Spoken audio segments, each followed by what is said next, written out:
Hello दोस्तों, मैं मनोहर और एक बार फिर से स्वागत है आप सभी का आपके अपने यूट्यूब चैनल पे। दोस्तों, आज का जो हमारी वीडियो है वो एक पॉलिटी के एक नए टॉपिक न्यायपालिक है, जिसपे जैसे कि आप जानते हैं कि इसमें जो सीएटी और आरओ ईआरओ में जो आपके न्यायपालिका का एक इम्पोर्टेंट टॉपिक दिया हुआ है। तो चलिए शुरू करते हैं वीडियो शुरू करने से पहले यदि अभी तक आपने चैनल को सब्सक्राइब नहीं किया तो प्लीज़ चैनल को सब्सक्राइब जरूर कर लेना। तो अगर हम न्यायपालिका की बात करें तो इस न्यायपालिका में आपके भाग 5 में जो कि संघ से संबंधित है, उसमें अनुच्छेद 124 से लेकर 147 तक न्यायपालिका का उल्लेख किया गया।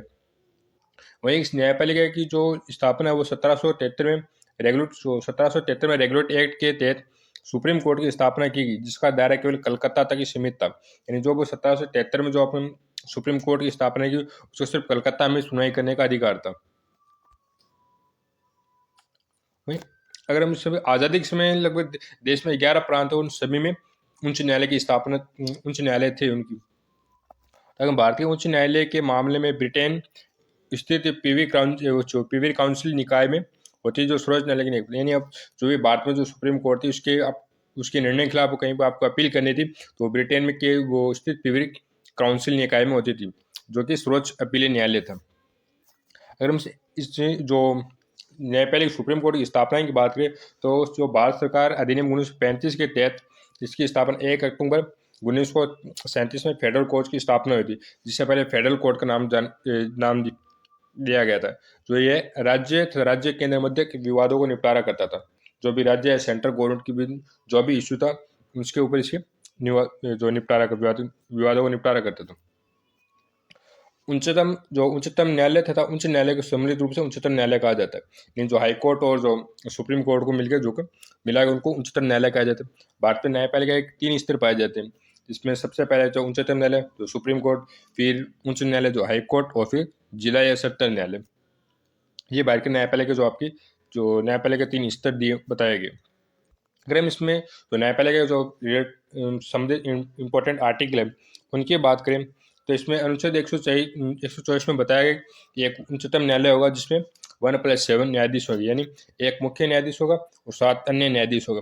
वर्तमान में ये इसमें 34 न्यायाधीश है, जिसमें एक मुख्य न्यायाधीश हो और 33 अन्य न्यायाधीश है।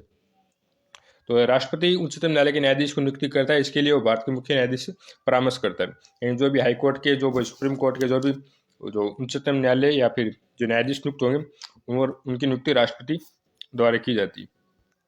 फिर आर्टिकल अनुच्छेद 103 की बात करें तो इसमें न्यायाधीश योग्यता के बारे में बताया गया कि अगर कोई भी न्यायाधीश बनने के लिए वो 5 वर्ष तक किसी उच्च न्यायालय में न्याय रहा हो, यानी वकील रहा हो, या फिर जो भी सुप्रीम कोर्ट में, या फिर 10 वर्ष तक किसी उच्च न्यायालय में वो वकील रहा हो। ठीक। और तीसरे नंबर पर राष्ट्रपति के राय में एक प्रख्यात विधि का जानकार, यानी जो कि ऐसे विधि या कानून का अच्छा ज्ञाता हो। ठीक। और राष्ट्रपति कार्यकाल अपने 65 आयु तक अपने पद पर बना रहता है। ठीक है। जो भी 65 वर्ष के ऊपर से जो भी है उसका फिर रिटायरमेंट हो जाता है। अनुच्छेद 124(4) की बात करें तो इसमें न्यायाधीश के हटाने की प्रक्रिया है, जो कि साबित और जो समता और कदाचार के आधार पर इसको हटाया जा सकता है। ठीक है। फिर अनुच्छेद 126 के 4 में कहा न्यायाधीश की शपथ, जो भी न्यायाधीश शपथ लेता है, जो राष्ट्रपति के सम्मुख न्यायाधीश अपनी शपथ लेता है, और इसमें जो न्यायाधीश है वो संविधान के प्रति सच्ची श्रद्धा और उसके निष्ठा रखने की शपथ लेता है। अगर हम द्वितीय न्यायाधीश विवाद 1993 में हुआ था, जो इसमें कॉलेजियम व्यवस्था अस्तित्व में आई थी, लेकिन परंतु कॉलेजियम शब्द 1998 में प्रयुक्त है। जो आपके एक इंपॉर्टेंट फैक्ट हो जाता है कि कॉलेजियम शब्द कब प्रयुक्त हुआ था। अनुच्छेद हम 125 की बात करें तो इसमें न्यायाधीशों के वेतन के बारे में बताया गया कि भारत के मुख्य न्यायाधीश को 2,80,000 रुपये वेतन दिया जाता है और अन्य न्यायाधीश को 2,50,000 रुपये वेतन है, और पेंशन वेतन का 50%, यानी जिस वेतन पे वो न्यायाधीश मुख्य रिटायर्ड हो रहा है उसी वेतन उसका 50% उसका वो पेंशन के रूप में दिया जाएगा। न्यायाधीश का वेतन आयकर मुक्त नहीं होता, यानी न्यायाधीश का वेतन जो भी उस पर उसका टैक्स लगता है। जिससे राष्ट्रपति का वेतन आयकर मुक्त होता है, लेकिन न्यायाधीश का वेतन आयकर मुक्त नहीं होता।